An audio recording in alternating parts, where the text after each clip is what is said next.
Hello, welcome to the Good Life for the 29th day of January 2022. My name is Kurt, and this is something that I do every day to remind myself of my life objectives and principles and to see how I'm doing with regard to applying those to my daily life. I begin with I'll look at yesterday and then last night, and then recite the objectives and principles, and then plan for the coming day. So yesterday was a non-working Friday, which means that I had the day off, and I think I used that time well. Remember, one of my principles is or one of my objectives rather, is the good and effective use of time. After getting up and doing my usual routine with the dogs, I skipped the good life because I planned to do it while I was out and about yesterday. So I fed the dogs, walked the dogs, and then loaded up the bike and went for about a 100+ mile ride to the Salton Sea. On the way, I stopped and visited my grandparents' grave on my mother's side in San Jacinto.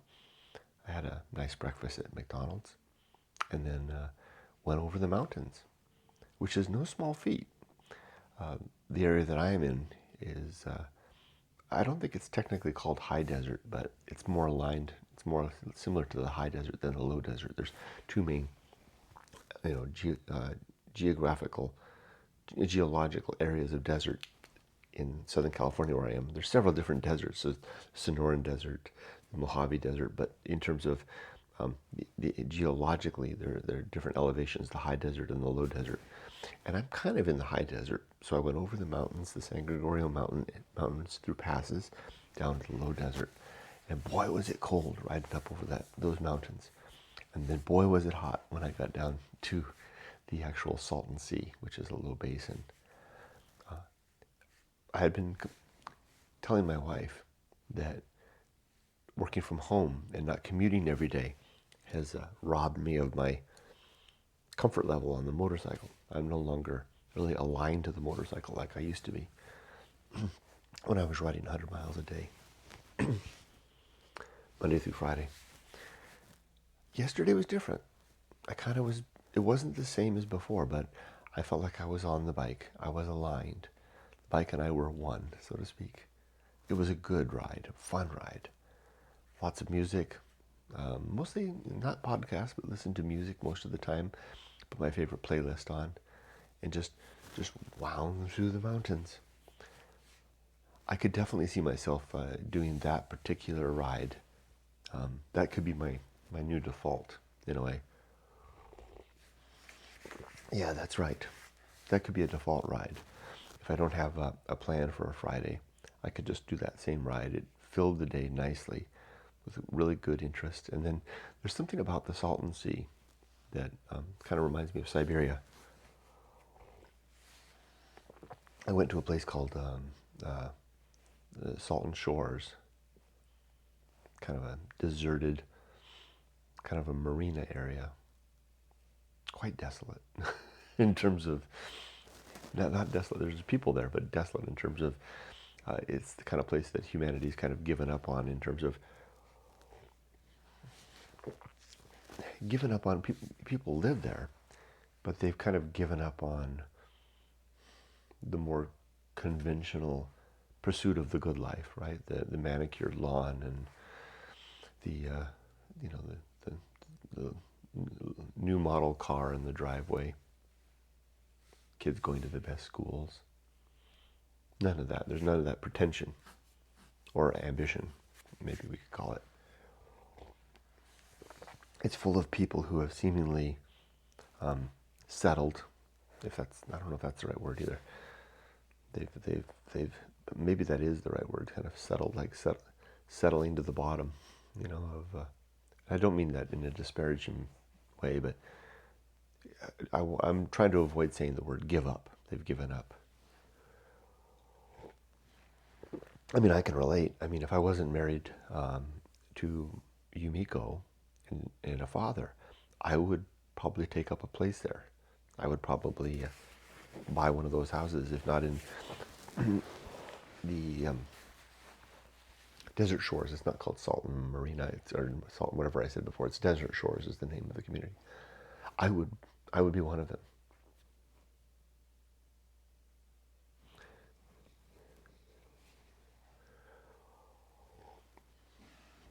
Simply because I'm tired. And I know that that would be the death of me if I did that. That, I mean, not literally the death of me, but I would fold up like a clam, sealed tight. I'll give you two anecdotes from that. Like I said, Desert Shores was a marina of sorts. So imagine someone, because the Salton Sea was artificially created. I mean, it is a natural basin for water, but it was kind of artificially created in the 20s when there was a diversion of water from the Colorado River into that basin. It was accidental. And it ran for 2 years, and it filled that whole area. And it's vast. I mean, from where I was yesterday, I could not see long ways. I could not look long ways down towards El Centro, Mexico area. I couldn't see the other side. I mean, it's like the ocean. So it's big. After they finally got the Colorado River under control and the water stopped, they were left with an inland sea, newly created, um, out of a basin that once formed a sea. Well, there was once, in fact, the ocean there and lakes. So at first, there was the idea of, capitalizing on this, making some desert communities. It's not far from Palm Springs, after all, which was kind of a big deal. It's always been kind of a big deal, in this last century, especially with all like the Hollywood set. So they began creating little communities out there, and it flourished for a while. Water skiing and all kinds of stuff. And nobody really does anything there. I don't think there really does anything out there anymore. I've never even seen a boat floating out there. Although I've seen boats tied up to people's marinas. I mean, marinas, they're docks within Desert Shores. Let me explain. So someone came up with the idea of coming in with some big earth movers and digging out, hollowing out expanses of earth to create a marina with a harbor entrance, right? The harbor entrance is about the width of, two modern houses side by side. And then if you were a god and you came down with your finger and you scraped your finger through the dirt and kind of hollowed it out, so you have, here's the sea, and then you scrape a little opening, and then inside you make a line here, here, here, here, and then you connect it all across like that to this entrance, and then it floods with water. You've got these little fingers of water. It's like a marina. Then you could sell land and build houses inside all along and make a street, right? Going between the fingers. That's exactly what Desert Shores is. Although it's an absolute, utter failure. For whatever reason, pardon me, it never took off. And of probably, there must be maybe 100 or more potential lots, maybe more than that, on all those little fingers. Each one of these little strands, imagine each of my fingers is this is actually a good way to just illustrate it. Each of my fingers is a, not except my thumb, is this water, and then this is the Salton Sea.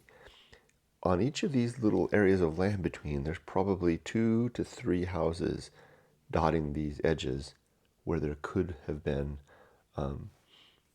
maybe 30 or 40, right? So 2 or 3 here, 2 or 3 here, 2 or 3 here. And they, almost all of them have like a little marina, a little leftover marina. Now, I don't know if it's because of global warming or just the natural fluctuations of the Salton Sea, but the water has lowered so much that these 4 fingers or 5 fingers of water are now just little pools. They're no longer connected to the sea, to the Salton Sea. You can't get out. And most of the people's docks are just laying on the sand. One of them I saw is in the water, and it does have a boat, but there's no way that boat can get out into the Salton Sea. It's quite dilapidated. So there's maybe like 3 or 4 or 5. Yesterday when I went down this finger here until I got to the end, and I parked the motorcycle. And because it was dry, and there's another finger that kind of, another spit of land, like I said, that comes across here and then to the opening into the sea.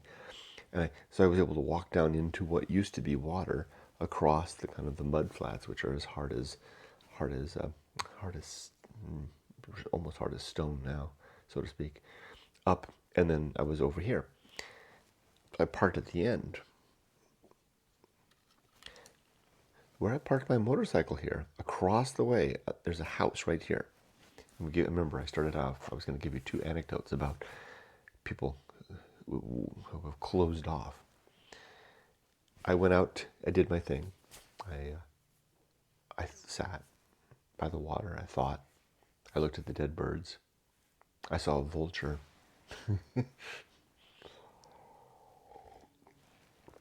Eating carrion on the beach. Not a seagull or anything like that. So, I mean, very Salton Sea. I made a video. And then when I was all done, I drew a piece of art. And then when I was all done, I meandered back to my bike. And when I got back to my bike, I was setting up. I could see across this spit of water. This was kind of this pool. And there was a house over there. And I noticed a man standing in. And I knew people were seeing me because I expect people come there sometimes and just meander around. And I saw a man standing in the window. At one of the windows. You could see his silhouette looking right at me across the water. I thought, oh, he's looking at me. He noticed that I was there, and he was kind of observing. I was across the water. I turned back to my bike. I started fiddling, and when I turned back again, I just saw the drapes. Almost, if you could slam drapes. It was like the drapes had slammed shut. And I kind of knew at that moment, I was kind of expecting maybe that he might come out and get in a little golf cart or something like that and motor around and ask me what the hell I was doing. Or maybe call the local patrol. But I don't think there is a local patrol. He'd noticed me and slammed me out.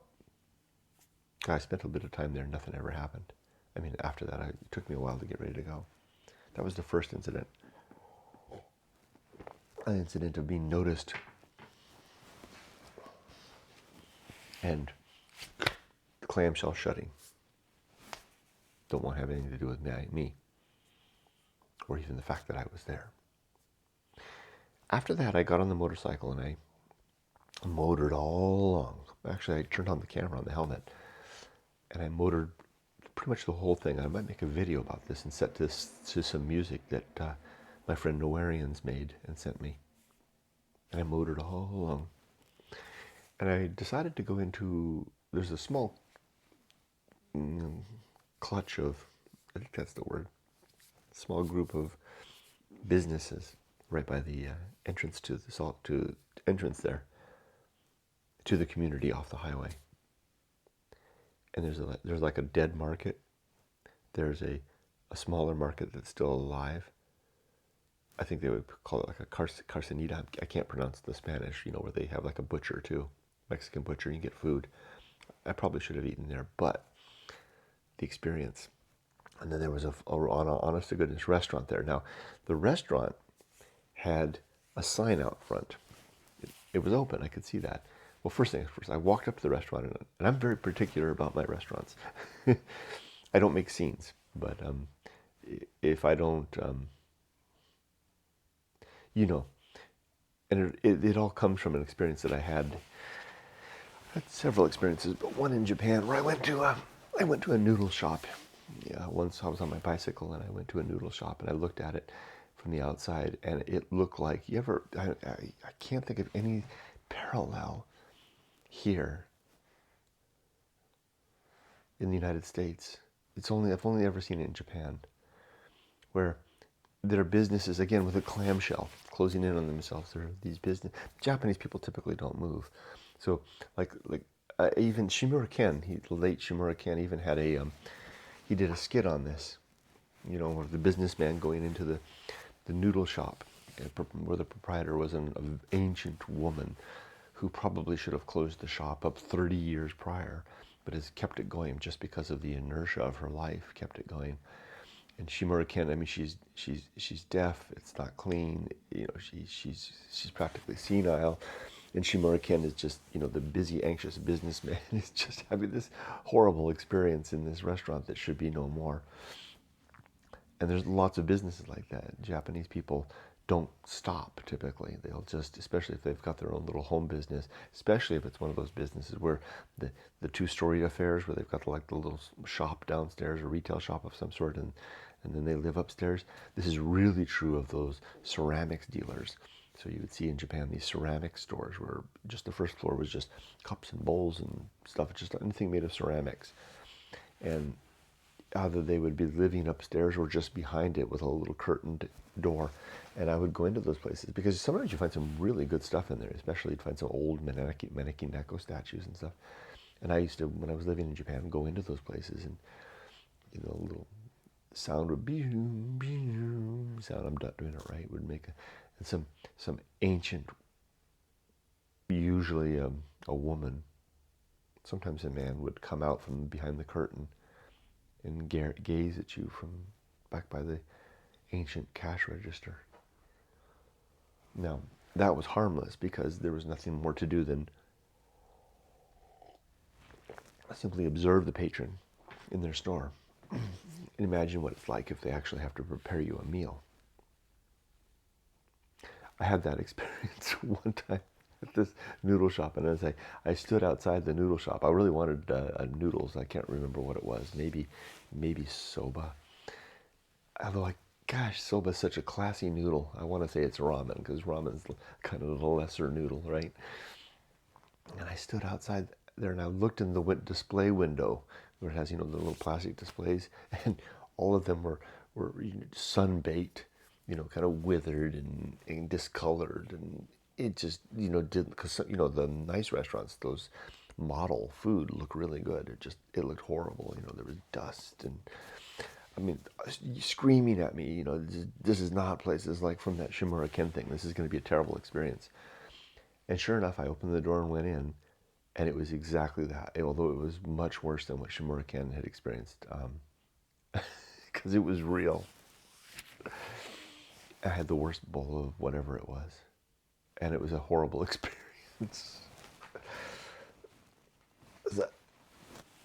So ever since then, and actually before then, I've been on edge about restaurants, and I like to examine them a little bit from the outside, suspicious-looking places. And so yesterday's place, I kind of looked at it from the outside. Especially the thing that really put me off was there was a sign, one of those that was up on the side, big sign on the side, says "For sale by owner." That's not a good sign. That tells me that that what do you call it? Rag has been wrung. It's probably, they need a new fresh infusion of people to maybe clear the place out, sanitize it and start afresh. But there were no other options really, and I really wanted to have a meal at Desert Shores. I wanted to experience what it was like. So two other things I looked at, and this is what brought me in, was I looked at they had a glass window on the door, full glass. It was a glass door with just a metal rim, and the glass was spotless. So if the glass had been covered with smears and stains and stuff, I wouldn't have gone in. And I looked at the window on the side for the same thing. It's an early cue for me is looking at the glass. Any place that people's hands might be touching, going in and out. Because if whoever's owning the place is taking the time to wipe the fingerprints off, then I'm probably in pretty good shape. It's clean. That's the main thing for me. I don't, food quality, I can take it or leave it. But the cleanliness, I want a clean place. Clean glass, clean window, neon open sign, flickering a little bit, as they should. I decided to go for it. So I went in, pushed the door open, and it was almost black. And coming from the desert, the bright outside, it was almost black inside. And I realized, oh my gosh, this is a bar. It's not a restaurant, this is a bar. A big expansive bar with pool table and all the like, which is great. I mean, I love it. So I rarely ever go to a bar. So I pushed in, went inside, and I looked over and I saw two men, one behind the counter, and then another guy sitting at the bar. And I came inside and fully inside, and I remember this. I'm getting to the point of clamming up, right? That was the point. There were two instances where I said that this is a community where people go to, and if you live there, you clam up. And that's why maybe, though it attracts me, that kind of community, I wouldn't want to clam up. I'm in danger of that at this point in my life. And I know it. Once the door closed behind me, I have my helmet and my bag, and I'm wearing my motorcycle gear. Hair is all disheveled.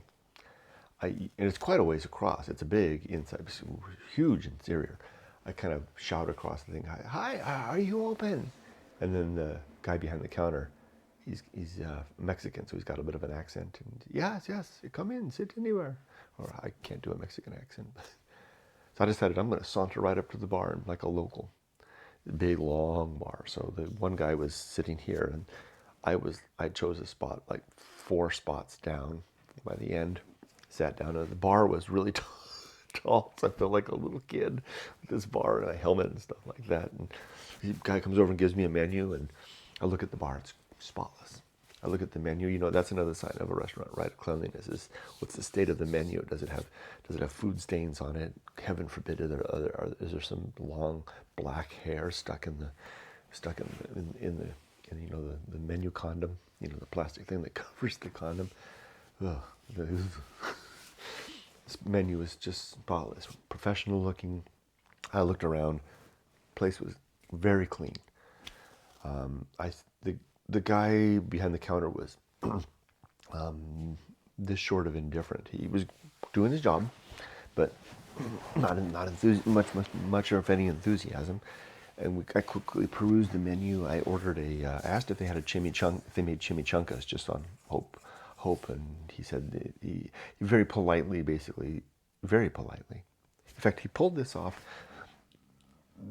in what was clearly his second language with a degree of politeness that kind of startled me.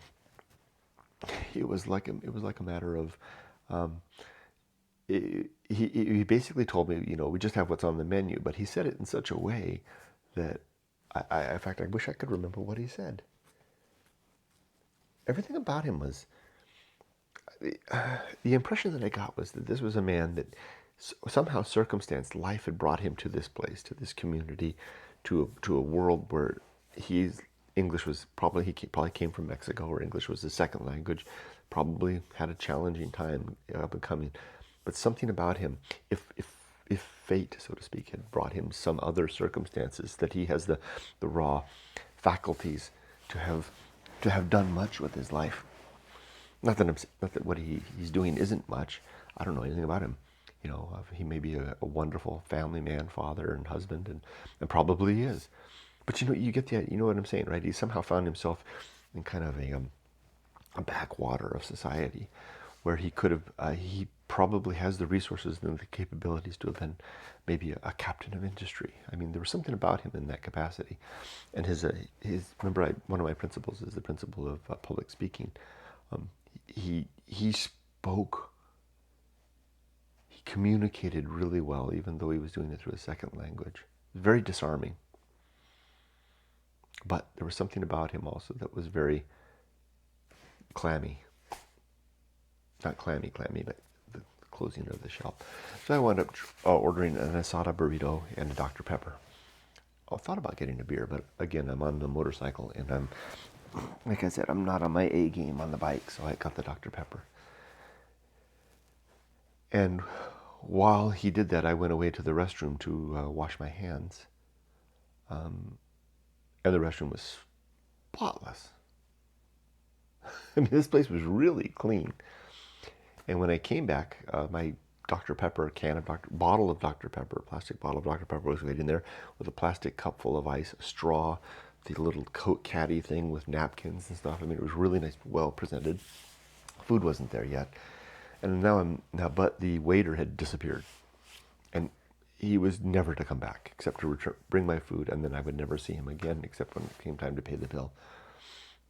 Climbing up, remember? I'm sure he was busy, but I have a feeling. I have a feeling it was me. And it wouldn't have been me. It was just me that I'm an outsider.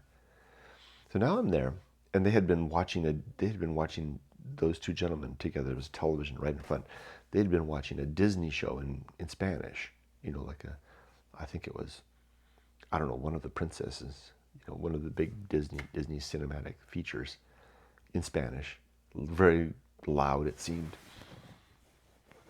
Now the guy that was sitting 3 or 4 down from me, he looked like one of those guys that winds up in this place, right?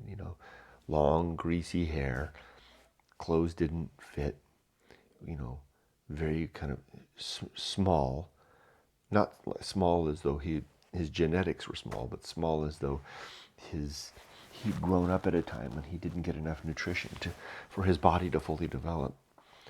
And I think you know what I mean, right? I mean, that happens sometimes. You just kids don't get good eating, good meals, and the like.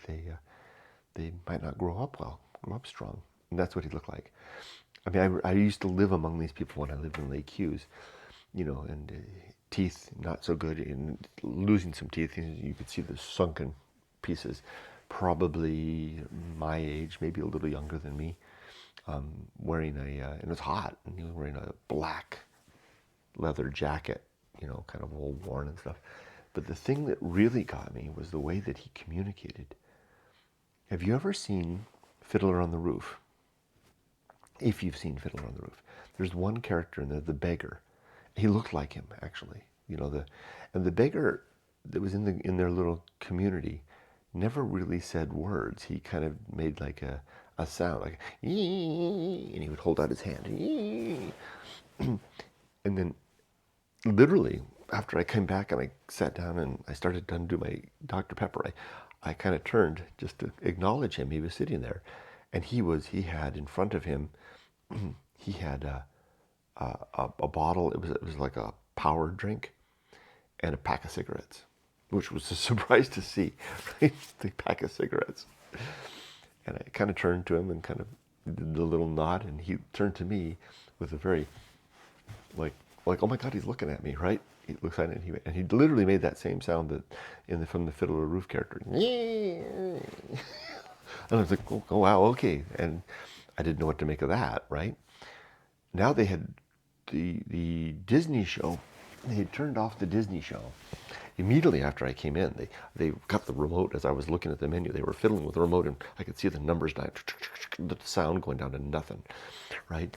By the time I came out of the bathroom, the Disney was off, and it was switched to one of those Mexican TV dramas, right? I mean, there was a man, just chiseled man without a shirt, getting off of a massage chair with another man, kind of, and sitting on the bench admiring him. And I was like, I don't think it was porn.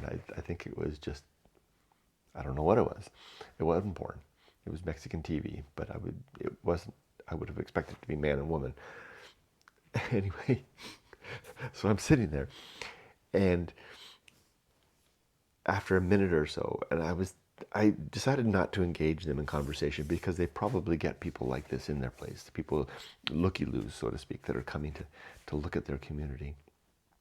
They show up and ask them pointed questions about their life, and they probably get. So I decided I would just spend my time there. If either of them talked to me, which wasn't going to happen, because one, the other guy was gone. The other guy, the waiter, just vanished. I mean, he wasn't even keeping an eye on things. He had just vanished. He was back in well, he was probably cooking my food. I think that's why. Yeah, that makes sense. I think he was the only guy there. And that worried me. I was like, because the places that were, the guys, well, once the waiter and the cook, sometimes the food's not so good. Finally, the man next to me turned to me and decided he needed to inform me of something. And he told me, and he looked at me, and I looked at him, and he said, I'm going to go outside to have a cigarette. He said it very clearly, so clearly he could speak. But he said it like someone being investigated by the authorities. Right? I'm going to go outside and have a cigarette. He got up and he went out the front door, but he left the cigarettes. And maybe he just brought one with him, I don't know. And he was gone a long time. Finally, the waiter came back with my burrito on a plate and it was a nice wrapped burrito with a bowl of hot sauce, and he left it, and gone. And he did, like I said, he didn't come back until it was time for me to pay. And now I'm all alone in this place, big place. One guy went out for a cigarette, and the other guy the waiter was gone. And so I dug into my burrito, and it was a really good burrito. It would have passed muster in any restaurant. And the salsa was really good. I mean, so it was a good place. I mean, I would go back there again. It was good food. And I sat there and I ate my meal all alone. The restaurant having effectively clammed up on me, or so. That's the way I choose to interpret it, right? The one guy gone and the other guy gone. And that's what I mean by these places, they can lead you to clam it up, shutting down.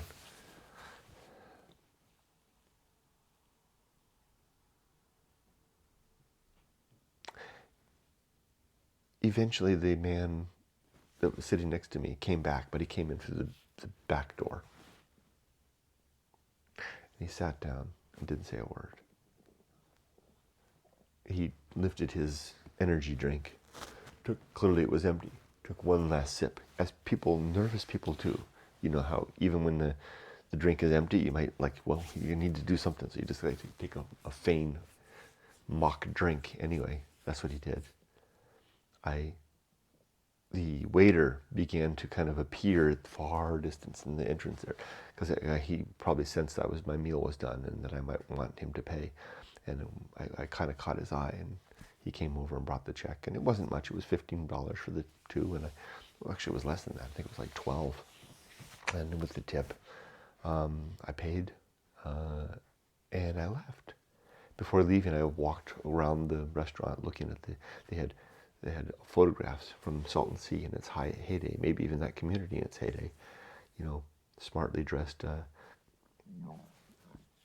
people, families, groups of women walking the streets, in businesses, five and dimes and stuff like that.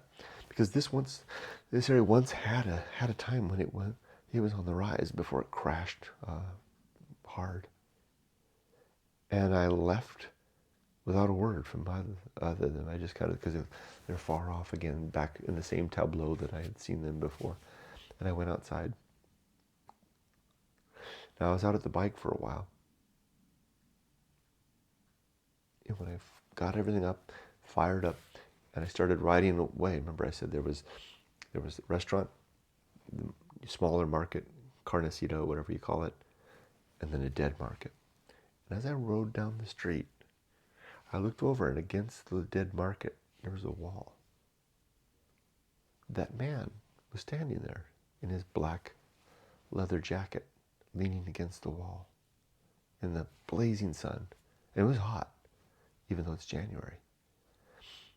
And he was kind of looking at me. And as I went back, I waved at him bye. And he kind of lifted, motored on past, made a right, stop sign, traffic, zoom, zoom, zoom, coming past. I found an opening and I was off.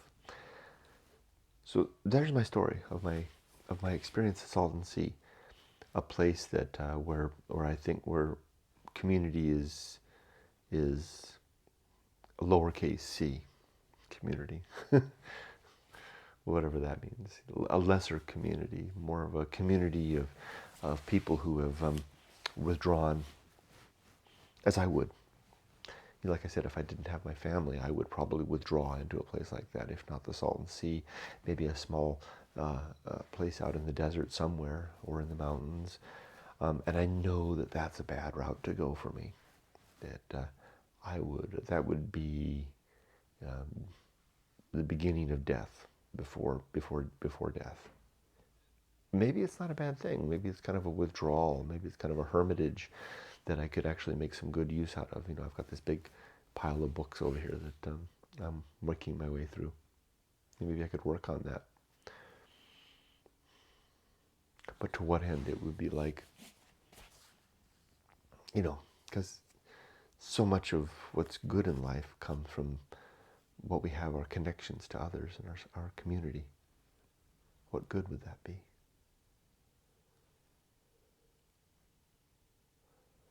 Cautionary tale for me, for sure. All right, that was yesterday. It was a good day. And I slept like a rock last night. I was so tired. Oh my God, I was like 7:30 p.m. and I was heading upstairs to bed. But I slept really well last night. Okay, let's do the good life. I'm gonna do my. I'll do it in a lightning round. I've already spent a lot of time talking. So let's name my 7 objectives. These are to be always ready to die, to make good and effective use of time, to develop and maintain good and sound life principles, to recognize true limits and true opportunity, to do one thing slowly. Wait, I think I went too fast. Be always ready to die, make good and effective use of time, develop good and sound life principles. I missed one. Cultivate good emotional reactions, perform good actions, recognize true limits and true opportunity, and just do one thing at a time, and that thing slowly. See, and I was trying to do this fast, and I blew it, right? So I had to do it twice. More affirmation of the value of objective number 7. Let's do the lightning round for the principles. Principle of war, principle of reason, the homunculus, the Anchorhold, home of good and evil, purpose, atomic principle, the pirate ride, maturity, the social principle. That's 10. Public speaking, temperance,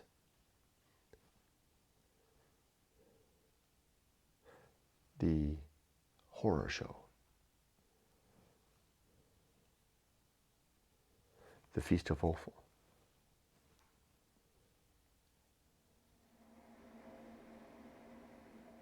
distraction.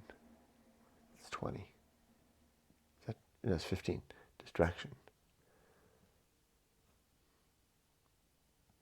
Agency in the great indifference.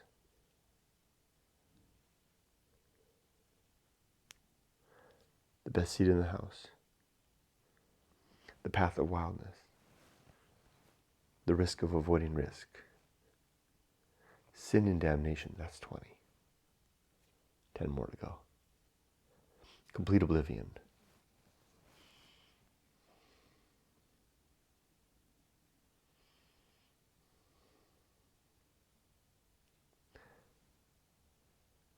Why do I feel like I'm going astray? Complete oblivion. I feel like I've missed something.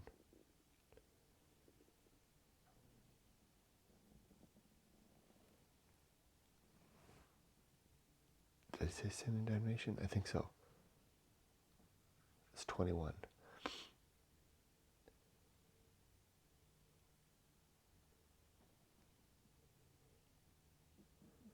The great life adventure. The season of philosophy. Or bullseye aim. Arena and utility. 25. I missed something. I know I did. Arena and utility.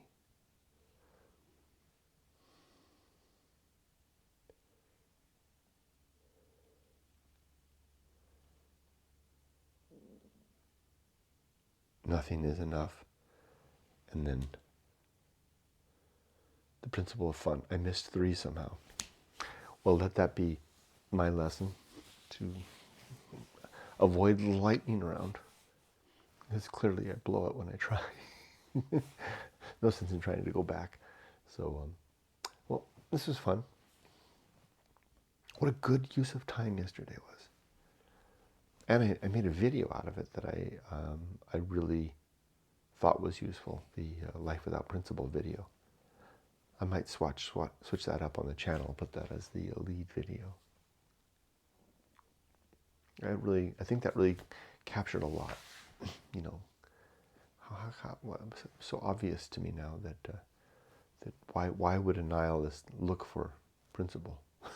I mean, it can make principle, but look for objective principle, or look for, or not principle, purpose. Why would a nihilist seek purpose or look for objective purpose? The only purpose that we can find is the purpose that we make. Okay, today's going to be a good day. It's a day off. I'm going to, after I'm done here, feed and walk the dogs, clean the house. Yumiko and I can do our shopping, have a nice lunch together, and we're off to the races. I wish you all the best. Be safe, but not too safe. Take care.